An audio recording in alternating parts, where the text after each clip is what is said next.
Sunday को सुबह 20 तरह का नाश्ता, शाम को 20 तरह का स्नैक्स। चलो उपमा तो बन गया, चाय भी बन रही है, जब तक ब्रेड सेक लेती हूँ। ये क्या, बटर तो खत्म हो गया।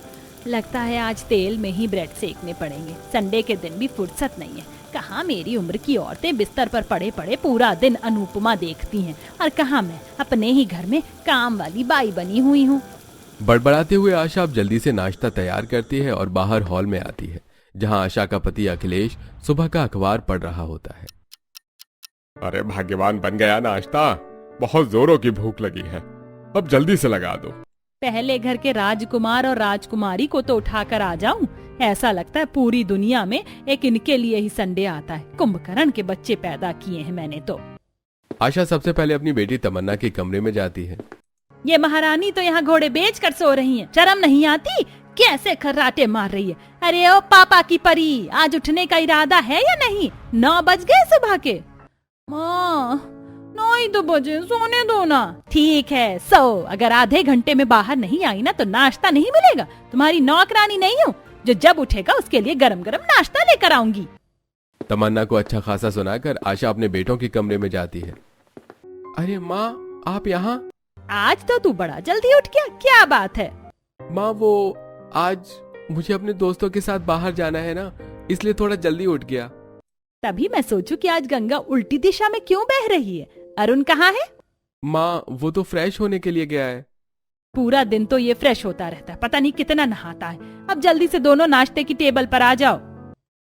आशा किचन में जाती है और नाश्ता लाकर टेबल पर लगा देती है। तभी आशा के दोनों बेटे और पति नाश्ते की टेबल पर आते हैं और नाश्ता देखकर। ये क्या भाग्यवान, सुबह सुबह उठकर तुमने आज संडे के नाश्ते में ये उपमा बनाया है। बोल तो ऐसे रहे हो जैसे उपमा पसंद नहीं आपको। आए दिन तो मुझसे उपमा ही बनवाते हो। लेकिन ये तो सिंपल सा नाश्ता है भाई। संडे के दिन तो नाश्ते में कुछ तड़कता भड़कता होना चाहिए ना। मुंह में दांत नहीं, पेट में आंत नहीं, और इन्हें तड़कता भड़कता नाश्ता चाहिए। एक काम करती हूँ, नाश्ते में बिजली की तारे ले आती हूँ। नाश्ते के साथ साथ शरीर में भी तड़कता भड़कतापन आ जाएगा। अरे भाग्यवान, क्यों मुझे मारने पर तुली रहती हो? अपना सुहाग प्यारा नहीं है क्या तुम्हें? माँ, पापा, अपना ये तीसरा वर्ल्ड वॉर बाद में कर लेना, पहले मेरे नाश्ते का इंतजाम करो। तो ये मैंने डाइनिंग टेबल पर क्या जूते चप्पल सजा रखे हैं? दिखाई नहीं दे रहा नाश्ता रखा हुआ है? आप जानती तो हो कि मुझे साउथ इंडियन खाना बिल्कुल पसंद नहीं है, ऊपर से इसमें करी पत्ता भी है। वो क्या है ना बेटा, ये घर है, कोई 5 स्टार होटल नहीं जो तुम ऑर्डर करोगे आ जाएगा। उपमा खाना है तो खाओ, वरना ब्रेड भी लेकर आई हूँ, ब्रेड जैम खा लो। आशा इतना बोली रही होती है कि तभी तमन्ना भी नाश्ते के लिए आ जाती है और उपमा देखकर। ये क्या माँ, आज आपने उपमा बनाया? नाश्ते से खुशबू तो इतनी बढ़िया आ रही थी, ऐसा लग रहा था जैसे पनीर टिक्का बनाया हो। माँ, संडे के दिन नाश्ते में उपमा कौन बनाता है? पता है मेरी सहेली की माँ हर संडे के नाश्ते में उसके लिए कितनी बढ़िया बढ़िया चीजें बनाती है। तो बेटा मेरा पीछा छोड़ और अपनी सहेली की माँ का आंचल पकड़ ले। कम से कम एक जने का तो खाना कम बनाना होगा, थोड़ा आराम ही कर लूंगी। नौकरानी समझ कर रखा है क्या तुम लोगों ने? कुछ भी बना लो, लेकिन तुम लोगों की तो फरमाइशी नहीं खत्म होती। जो बना है खाना है तो खाओ, वरना भूखे रहो। माँ, आप हमारे लिए नाश्ता मत बनाया करो। हर संडे नाश्ते में उपमा पोहा खाने से अच्छा है कि हम कुछ बाहर से ऑर्डर कर लें। हाँ भैया, आप बाहर से नाश्ता ऑर्डर कर लीजिए। मेरा तो गार्लिक ब्रेड और चीज बर्गर खाने का मन है। अगर तुम लोग अपने लिए बाहर से नाश्ता मंगवा रहे हो तो मेरे लिए पनीर के कुलचे मंगवा देना। योगेश अपने फोन से खाना ऑर्डर कर रहा होता है, वहीं आशा उन सबको घूर घूर कर देखने लगती है, जिसे देख अरे कहाँ हम इतना महंगा नाश्ता ऑर्डर कर रहे हैं। माँ ने इतने प्यार से उपमा बनाया है और करी पत्ता तो सेहत के लिए अच्छा ही होता है। सभी डर के मारे नाश्ता कर लेते हैं और नाश्ता के बाद सुनिए, अब मेरी इन बूढ़ी हड्डियों में इतनी जान नहीं है कि हमेशा आपकी फरमाइश का खाना बनाऊं। भगवान ने बेटी दी थी, सोचा था कि घर के काम में हाथ बटवाएगी, लेकिन मजाल है कि ये कटोरी भी उठा दे। अब आप जल्द से जल्द योगेश की शादी करवा दीजिए। बहू आएगी तो मेरी भी मदद हो जाएगी। माँ, मैं जॉब पर जाती हूँ, घर पर नहीं रहती। मोहल्ले की और भी लड़कियाँ जॉब करती हैं, लेकिन घर के काम भी करती हैं। हर कोई तेरी तरह नहीं होता। आप तमन्ना के चक्कर में मेरी क्यों बलि चढ़ा रही हैं? मुझे इतनी जल्दी शादी करने का कोई शौक नहीं है। लगता है तुम बाप बेटियां मुझे ज्यादा दिन जिंदा नहीं रहने दोगे। आशा अपने पति और बच्चों से काफी ज्यादा परेशान थी। संडे के नाश्ते में आशा चाहे कुछ भी क्यों न बना ले, लेकिन उन लोगों की कभी फरमाइश खत्म नहीं होती। हर रोज अलग अलग फरमाइश का खाना बनाकर आशा काफी थक चुकी थी। ऐसे ही कुछ दिन गुजर जाते हैं और आशा के पास उसकी बहन राखी का कॉल आता है। कैसी हो बहन? तुम तो मुझे याद ही नहीं करती। वैसे तुम्हें जरूरी बात बतानी थी। मेरी देवरानी है ना, उसकी बेटी की गोद भराई की रस्म है। वो तुम्हें अपने पूरे परिवार के साथ आना है। राखी मैं नहीं आ पाऊंगी। तुम तो जानती हो कि मेरे घर में हर कोई जॉब करता है और अकेले तो मैं आने से रही। संडे को तो सबकी छुट्टी होती होगी ना। संडे को ही हमने फंक्शन रखा है, जरूर आना। आशा इस बात से खुश थी कि कम से कम एक संडे ही सही, लेकिन उसे खाना बनाने से तो फुर्सत मिलेगी। ऐसे ही 2 दिन गुजरते हैं और संडे के दिन आशा सुबह सुबह ही अपने पति और बच्चों के साथ अपनी बहन की देवरानी के यहाँ गोद भराई की रस्म के लिए पहुंच जाती है। गोद भराई की रस्म काफी बड़े हॉल में की जा रही थी। चारों तरफ नीले गुलाबी बलून से सजावट हो रखी थी। वाओ, बेबी शार की इन लोगों ने कितनी अच्छी डेकोरेशन कर रखी है ना।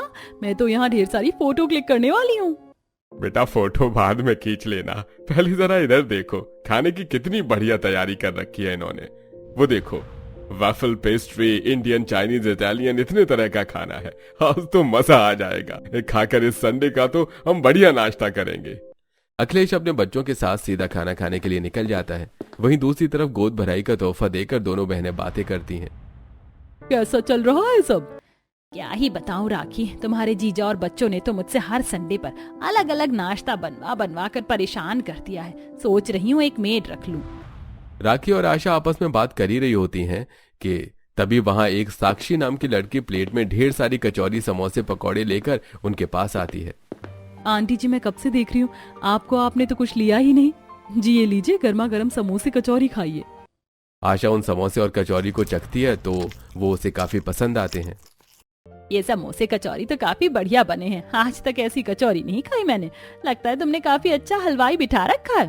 किसी हलवाई ने नहीं, बल्कि साक्षी ने बनाया। साक्षी की तो बहन की गोद भराई की रस्म है। बेटा ये सब तुमने बनाया है? आंटी जी, सिर्फ यही नहीं बल्कि जो भी खाना है ना, वो सब मैंने ही बनाया है। हाँ, लेकिन इतना सब कुछ बनाने में सबने मेरी मदद भी की है।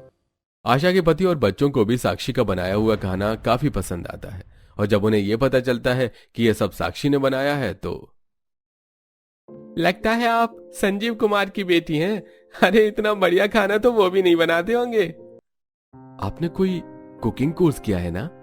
जी नहीं, ये सब तो बस मैंने अपनी माँ और इंटरनेट की मदद से सीखा है। मुझे खाना बनाने का काफी शौक है। जहाँ योगेश को साक्षी के हाथ का खाना पसंद आता है तो वहीं साक्षी की सुंदरता पर भी योगेश मोहित हो जाता है और अब पूरी पार्टी में वो छुप छुप कर साक्षी को फोटो क्लिक करता है। अगले दिन योगेश अपने फोन में चुपके से साक्षी की फोटो देख रहा होता है कि तभी तमन्ना उसे देख लेती है। देखो भैया, उसी लड़की की फोटो देख रहे हैं जिसने कल गोद भराई की रस्म में खाना बनाया था। लगता है अब इस घर में जल्दी शहनाई बजने वाली है। अरे नहीं, वो माँ वो तो बस 1-2 फोटो में आ गई है। तेरी माँ हूँ, 9 महीने मैंने कोख में रखा है तुझे। तेरी आदत से अच्छी तरह वाकिफ हूँ। मैंने कल देख लिया था कि तू कैसे उसकी छुप छुप कर फोटो ले रहा था। मुझे वो लड़की काफी पसंद आई, इसलिए तेरी मौसी से बात की है मैंने साक्षी के रिश्ते के लिए। योगेश खुशी से फूले नहीं समा पाता। वहीं साक्षी के घर वालों को भी योगेश काफी पसंद आता है और अब जल्दी साक्षी और योगेश की धूमधाम से शादी हो जाती है। साक्षी को आए हुए 3-4 दिन हो चुके थे और आज संडे का दिन था, तो वहीं इत्तेफाक से साक्षी की पहली रसोई की रस्म का दिन भी था। अच्छा हुआ संडे के दिन ही पहली रसोई की रस्म पड़ गई। मेरी सभी घर में है। आज इतना बढ़िया नाश्ता बनाकर खिलाऊंगी ना संडे का ही कि सब उंगलियां चाटते रह जाएंगे। एक तरफ जहां साक्षी पाव भाजी, सैंडविच, कटलेट और चाउमीन की तैयारी कर रही थी तो वहीं दूसरी तरफ डोसा, आलू पनीर के पराठे, स्टफ कुलचा और साथ में चाट बनाती है। 19 से 20 पकवान बनाकर साक्षी डाइनिंग टेबल पर लगा देती है। ये पहली बार था कि संडे के दिन सभी टाइम से नाश्ते की टेबल पर आए हों। आज सूरज तो सही दिशा से निकला है ना। तुम सब समय से नाश्ते की टेबल पर कैसे? अरे क्या करे भाग्यवान, बहू के नाश्ते की खुशबू हमें अपने आप खींच लाई। बहू ने पूरी टेबल भर दी है। भाभी, ये तो देखकर ही मेरे मुंह में पानी आ रहा है। तुम लोग देखकर पानी लाते रहो, मैं तो चला खाने के लिए। सभी को साक्षी का बनाया हुआ संडे का नाश्ता काफी ज्यादा अच्छा लगता है। अरे कितने सालों के बाद संडे के दिन इतना बढ़िया नाश्ता कर रहा हूँ। नाश्ता बना तो सच में बढ़िया है, लेकिन बहू तूने इतना सब कैसे बना लिया? अरे जरूरत कैसे नहीं थी, एक संडे का ही तो दिन मिलता है हम लोगों को अपनी मर्जी का कुछ खा सके, वरना पूरे हफ्ते तो तुम्हारी दाल रोटी से काम चलाना पड़ता है। इसी तरह शाम हो जाती है और अब साक्षी शाम के स्नैक्स के लिए सबसे पूछने आती है। आप सब लोग स्नैक्स और रात के खाने में क्या खाएंगे? भाभी स्नैक्स में तो मेरा पनीर टिक्का और ग्रिल्ड सैंडविच खाने का मन कर रहा है, और खाने में आप शाही पनीर स्टफ्ड पराठे और जीरे वाले चावल बनाना। बहू, रात के खाने में तो मैं आज दम बिरयानी ही खाऊंगा। शाम के स्नैक्स के लिए तुम ढोकला बना लेना। मेरा तो ग्रिल मशरूम खाने का मन कर रहा है। अरे बच्चे रुक क्यों गए? 56 भोग में 4 आइटम कम रह गए हैं तो वो भी बता दो। अरे बहू लाए हो या खाना बनाने की मशीन? माँ, जब भाभी को कोई दिक्कत नहीं तो आपको क्यों दिक्कत हो रही है? भाभी, क्या आप हमारे लिए इतना नहीं बना सकती? कोई बात नहीं माँ जी, सही तो कह रहे हैं, पूरे हफ्ते तो कुछ भी खा लेते हैं, लेकिन संडे के दिन तो इन सबका मनपसंद खाना बनना चाहिए। सुबह के नाश्ते के साथ साथ सबके स्नैक्स और रात के खाने में भी साक्षी काफी कुछ बनाती है। संडे के बाद भी और दिनों में भी साक्षी अपने ससुराल वालों का काफी अच्छे से खाने पीने का ध्यान रखती। ऐसे कुछ दिन गुजरते हैं और आज शनिवार का दिन होता है। सभी साक्षी को अगले दिन संडे के नाश्ते के लिए अपनी अपनी पसंद बता रहे होते हैं। आज तो मेरा कुछ बिहारी खाने का मन कर रहा है, एक काम करो, तुम लिट्टी चोखा बना दो। भाभी, मेरा तो आज कुछ इटालियन खाने का मन कर रहा है, आज आप मेरे लिए इंग्लिश ब्रेकफास्ट बना दो। भाभी, मैं तो पनीर रोल खाऊंगा। सभी अपनी इतनी पसंद बताते हैं कि साक्षी को सुबह संडे के नाश्ते में कम से कम 15 से 20 तरह के पकवान बनाने पड़ते हैं, जिससे साक्षी काफी थक जाती है। अरे, लगता है आज मेरी पत्नी कुछ ज्यादा ही थक गई। कहो तो हाथ पैर दबा दूं? आप कैसी बातें कर रहे हैं? ठीक हूँ मैं, बस थोड़ा कंधों में दर्द हो रहा है। संडे के साथ साथ ऑफिस से लेट आने पर भी साक्षी सभी को हमेशा गरम गरम खाना देती। भाभी, बहुत जोरों की भूख लगी है, जल्दी से खाना लगा दो। खाना बस तैयार है, तुम जल्दी से मुंह धोकर आ जाओ। रात के 10 बजे ऑफिस से आने के बाद भी साक्षी अपनी नंद को खाना देती। साक्षी अपने कमरे में जाकर थोड़ी देर आराम करती ही है कि तभी रात के 11 बजे साक्षी का देवर काम से आता है। आज तो तुमने आने में काफी टाइम लगा दिया। क्या करूं भाभी, बहुत ज्यादा काम था, खाना दे दो जल्दी से अब। साक्षी सब्जी गरम करके अपने देवर के लिए घर में गरम रोटी बनाती है। ऐसे ही समय गुजरता है और आज संडे का दिन होता है। साक्षी सुबह सुबह ही सबके नाश्ते की फरमाइश को पूरा कर रही होती है। कंधों में ज्यादा ही दर्द होने लगा है, लगता है सुबह जल्दी उठ गई ना, इसीलिए। कोई ना, दोपहर में आराम कर लूंगी। इसी तरह साक्षी को सबकी फरमाइशों का नाश्ते और स्नैक्स में 20-20 तरह के पकवान बनाना, दिन रात सबके खाने का ध्यान रखना, इन सब में 2.5 से 3 महीने कब गुजर जाते हैं साक्षी को पता ही नहीं चलता। एक दिन उसकी सहेली कोमल का कॉल आता है। हेलो बेबी, कैसी है तू? तू तो शादी के बाद भूल ही गई। वैसे याद है ना कि हमें अगले हफ्ते ट्रिप पर जाना है? लेकिन कैसी ट्रिप पर? भूल गई, हमने प्लान किया था कि इस मंथ हम गर्ल्स ट्रिप पर जाएंगे। चलो जल्दी से पैकिंग शुरू कर लें। कॉल काटने के बाद साक्षी को याद आता है कि इस ट्रिप का प्लान उन्होंने तकरीबन 3 महीने पहले किया था और अब साक्षी की शादी को भी 3 महीने हो चुके थे। ये 3 महीने कब बीते पता ही नहीं चला। मैं तो बिल्कुल अपने बारे में भूल ही गई थी। सुबह संडे के नाश्ते में साक्षी ने काफी कुछ बना लिया था, इसलिए वो शाम के स्नैक्स में 1 से 2 चीज ही बनाती है, जिसे देखकर अरे ये क्या बहू, आज सिर्फ चाट और ये पकौड़े बनाए हैं। पापा जी सुबह नाश्ते में इतना सब कुछ बनाया था कि थकान सी हो रही थी, इसीलिए आज स्नैक्स में सिर्फ यही बनाया है। भाभी, घर में रहकर झाड़ू पोछा करके कौन सी थकान हो जाती है आपको? हम पूरा हफ्ता भर सुबह से शाम तक बाहर काम करते हैं, एक संडे के दिन भी क्या हमें हमारा मनपसंद कुछ नहीं मिल सकता? ये तू किस तरह अपनी भाभी से बात कर रही है? और तू कहना क्या चाहती है कि हम घर की औरतों को कुछ काम नहीं होता? होता है ना, झाड़ू पोछा बर्तन कपड़े, बस यही खत्म। लेकिन हम बाहर जॉब करने वालों से पूछो कि हम कितना काम करते हैं। ये सब देखकर साक्षी काफी परेशान हो जाती है। हर दिन अलग अलग वैरायटी के खाने के चलते साक्षी थकी थकी रहने लगी थी। साक्षी, अब तो तुम मुझे बिल्कुल भी टाइम नहीं देती हो, किचन से आते ही सो जाती हो। अपनी पत्नी की हालत देखकर भी योगेश उसे ही सुनाने लगता है। तो वहीं अगले संडे के दिन ट्रिप पर जाने का प्लान बनाते हैं। तो फाइनल है, कल हम सब सुबह 9 बजे पिकनिक के लिए जाएंगे। और पिकनिक के लिए तो खाना भाभी ही बना लेंगी। साक्षी अब अपने कमरे में जाती है और शीशे के सामने बैठकर खुद को देखती है। साक्षी की आंखों के नीचे काले गड्ढे हो गए थे, वहीं बाल बिखरे हुए थे, तो कपड़ों में से भी हल्दी मिर्च की बदबू आ रही थी। क्या थी ये मैं, और क्या हालत बना ली है मैंने इन कुछ महीनों में अपनी। अपने ससुराल वालों के चलते मैं तो खुद का ख्याल रखना ही भूल गई, लेकिन अब और नहीं। अगले दिन साक्षी पिकनिक के लिए उठ जाती तो है, लेकिन वो इस संडे चूल्हा तक नहीं जलाती। भाभी, हम सब तैयार हैं, आप जल्दी से खाना ले आइए। मैंने कोई खाना नहीं बनाया। संडे सिर्फ आप लोगों का ही नहीं, मेरा भी होता है। अगर पिकनिक पर जा रहे हैं तो बाहर से ही कुछ खा लेंगे।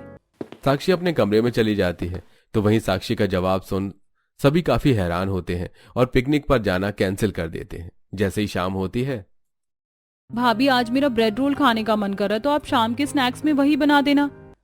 क्या तुम्हें ब्रेड रोल बनाना नहीं आता है? मैं क्या यहाँ सिर्फ तुम्हें नाश्ता और स्नैक्स देने के लिए आई हूँ? यहाँ तक कि साक्षी अब देर से आने वाले अपने देवर तक को भी खाना नहीं देती। ये घर है, कोई होटल नहीं। जब आप आओगे तो आपको गर्मा गर्म खाना मिल जाएगा। किचन में खाना रखा है, खा लीजिए, वरना बाहर से ऑर्डर कर लीजिएगा। साक्षी के ऐसे बर्ताव से घर में सभी काफी परेशान थे।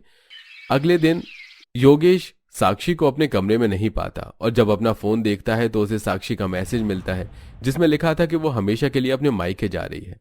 तो वहीं तमन्ना को अपनी माँ की चिट्ठी मिलती है जिसमें आशा भी अपने मायके जाने के लिए बोलती है। माँ और भाभी दोनों मायके चली गई, अब हमारा क्या होगा?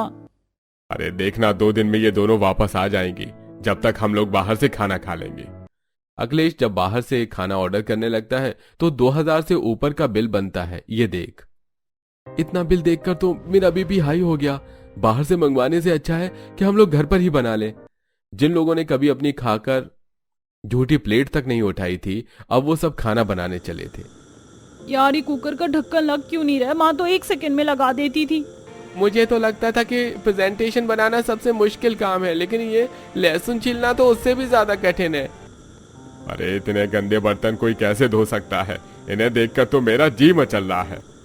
काम करते करते सभी को अपनी नानी याद आ जाती है और संडे के दिन सुबह नाश्ते में ये सब अपना बनाया हुआ नाश्ता करते हैं। तो वहीं शाम के स्नैक्स के लिए किसी को कुछ समझ नहीं आता और योगेश दूध गर्म करने के लिए रख देता है।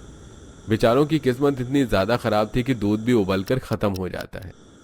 अरे लगता है आज पूरा दिन भूखा ही रहना पड़ेगा। सभी भूख से काफी परेशान हो रहे थे कि तभी आशा और साक्षी आते हैं। भाभी आप लोग यहाँ? आप तो अपने मायके गए थे ना? जी नहीं, हम तो यहीं पास में गए थे। तो मायके जाने का क्यों कहा? ताकि आप लोगों को आपकी गलती का एहसास दिला सके। आप लोग तो सुबह 8 बजे उठकर रात के 10 बजे सो जाते हो, लेकिन हम तो सुबह 5 बजे से रात के 1 बजे तक काम में लगे होते हैं। आपके पास हफ्ते में कम से कम संडे आराम का दिन होता है, लेकिन हम औरतों के लिए तो कोई दिन ही नहीं बना। हम तो बस जिंदगी भर काम ही करते हैं, वो भी बिना किसी तनख्वाह के। आशा और साक्षी की बात सुन तो वहीं आज खुद खाना बनाने का इतना बुरा एक्सपीरियंस पाकर सभी को खुद पर काफी शर्म आती है। आप दोनों हमें माफ कर दीजिए। अपने संडे के आराम और अच्छे स्वाद के चलते हमने आप लोगों को कितना परेशान किया। तुम दोनों जो भी बनाती हो प्यार और मेहनत से बनाए हो, लेकिन उसे श्रेय देने की बजाय हमने हमेशा चीजों में कमी निकाली। अब से मैं भी और लड़कियों की तरह जॉब पर जाने से पहले आपकी और भाभी की खाना बनाने में मदद करवाऊंगी। जब आप सभी को अपनी गलती का एहसास हो ही गया है तो क्यों ना आज हम मिलकर सब खाना बनाएं। आज रात का खाना बनाने में पूरा परिवार साक्षी और आशा की काफी मदद करता है। तो वहीं अब से हर संडे सभी मिलकर सुबह के नाश्ते और शाम के स्नैक्स बनाने में उसकी मदद करते हैं, जिससे अब संडे के दिन थोड़ा ही सही लेकिन साक्षी और आशा को भी आराम करने को मिल जाता है।